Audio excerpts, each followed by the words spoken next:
Hi, Rich Carrubba for bowlingball.com.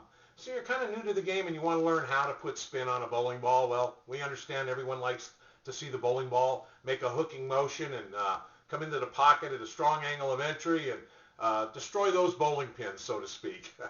So what we can do to focus on is first understand what the term spin relates to, and that's simply when you see your bowling ball roll down the lane, not in a complete forward or end over end rolling motion, but more of an axis tilt, where the axis line through the bowling ball is tilting while the ball rolls down the lane, and that's interpreted as spin. It's a rotating axis of the ball as the ball goes down the lane, and your release, the motion that you put on the bowling ball at the moment you release it will determine how much roll or rotating axis you will encounter as the ball rolls down the lane. It's that simple. Now, there's some techniques to learn to put spin on a bowling ball, and one of the things that you need to do is understand when you need to let the ball go. Your bowling shoe is a good guide. As you slide, the slide shoe of your sliding foot into the foul line, as your hand comes down into the area right at the bottom of your arm swing, as it approaches into the slide foot area, that's when the thumb should exit the ball and the finger should impart a slight rotating action in order to put spin on the bowling ball. If we want to try to avoid releasing the ball much too quickly behind your slide foot or way out in front, your hand still in the ball as it passes your slide foot, and that is a dangerous effect too.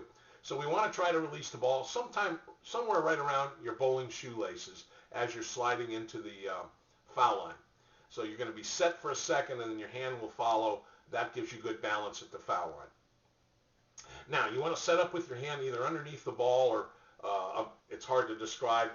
Visualize a clock dial, and if you're right-handed, the fingers start around 5 o'clock and they rotate to about 3 o'clock or 6 o'clock to 4 o'clock, something like that. If you're left-handed, it would be 6 o'clock to 8 o'clock. And that all happens quickly as soon as the thumb exits the ball, right at the moment of release. That will sufficiently rotate the axis of the bowling ball as the ball travels down the lane and create that spinning motion or that tilted axis of rotation motion that you're searching for. Now, it doesn't take much rotation. You have to avoid, a couple things you want to watch for is to avoid rotating your whole hand around the top of the bowling ball. Not necessary. Just a quick rotation of the fingertips. The fingertips give that rotating action all the power you need on the bowling ball. And if your hand is in the ball too long and it rotates over the top, you'll diminish the effectiveness of the roll on the bowling ball, and it's harder to control. Also, you want to try to avoid rotating the hand too soon before it reaches your slide foot into the release zone, and because then your bowling thumb will face your bowling hip, your hand will have already rotated around the bowling ball, and then there's nowhere to go but straight up through the ball, and it may not create the type of spinning action you're looking for. So one of the things we recommend if you're new to the game and you want to learn to increase your hook and see your ball spin with effective, we call it effective roll, so you get good pin carry and consistent skid and motion and hook motion on the lane, on the back end of the lane that is, see a coach. There are certified coaches in your area who can help you, sometimes top local bowling professionals. Look around a little bit. We highly recommend you work with a coach to supervise you to develop a good release technique so you can enjoy the game.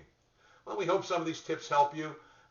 If you have a couple moments while you're visiting today, take a look around at some of our wonderful products at bowlingball.com. If you find something that you wish to purchase, just simply follow the quick and easy online order instructions. And remember, our store is always open, and we thank you for visiting bowlingball.com.